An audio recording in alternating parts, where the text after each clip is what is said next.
অসহ্য পায়ের যন্ত্রণা নিয়ে একা ক্লান্ত ছোট্ট বাচ্চাটি খড়িয়ে খড়িয়ে হাঁটতে হাঁটতে এগিয়ে চলেছে তার পরিবারের দিকে। অপেক্ষায় আছে মা সহ তার পুরো পরিবার। তার প্রতিটি পদক্ষেপ দেখলেই বোঝা যায় কতটা ব্যথা লুকিয়ে আছে এই ছোট্ট প্রাণটির চোখে। তবুও সে হাল ছাড়েনি। অসহ্য পায়ে যন্ত্রণা নিয়ে চেষ্টা করে চলেছে তার পরিবারের সঙ্গে তাল মিলিয়ে চলার। ওই ছোট্ট আহত বাচ্চাটি যাতে তাদের দল থেকে পিছনে পড়ে না যায়, সেই জন্য তাদের পুরো দলটা ধীরে ধীরে চলাফেরা করছে এবং বাচ্চাটি পিছন দিকে পিছিয়ে গেলে তার মা তাকে ছুঁড়ে করে ঠেলে নিয়ে সামনের দিকে যায়। উড়িষ্যার কেওনঝড় জেলার অন্তর্গত চম্পুয়া রেঞ্জের অধীনে 29টি হাতির একটি দল রয়েছে। সেই দলেরই একটি ছোট্ট বাচ্চা হাতির সামনের বাম পায়ে আঘাত লেগেছে, যার ফলে সে বেশ কিছুদিন ধরেই খড়িয়ে খড়িয়ে হাঁটছে।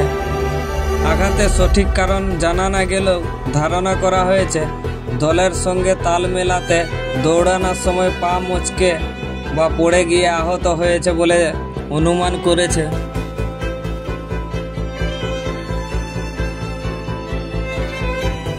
প্রায় 10 থেকে 12 দিন হয়ে গেল এই ছোট্ট বাচ্চা হাতিটি তীব্র পায়ের ব্যথা নিয়ে তার পরিবারের সঙ্গে খড়িয়ে খড়িয়ে ঘোরাফেরা করছে, কিন্তু এখনও তার চিকিৎসা শুরু হয়নি। তবে বন দপ্তর ছোট্ট বাচ্চাটির আহত অবস্থার কথা মাথায় রেখে দ্রুত একটি র্যাপিড রেস্কিউ টিম মোতায়েন করেছে। এই দলে রয়েছেন 3 জন পশু চিকিৎসক, একজন বন্যপ্রাণ বিশেষজ্ঞ ও একজন ড্রোন অপারেটর সহ বনকর্মীরা,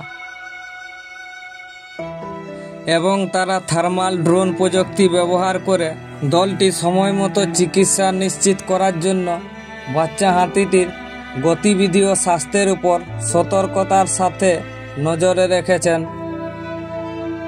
বন দপ্তর স্থানীয় বাসিন্দাদের কাছে অনুরোধ করে তারা যেন ওই দলটির সামনাসামনি না যায় বা বিরক্ত করে, কারণ এতে পরিস্থিতি আরও জটিল হতে পারে।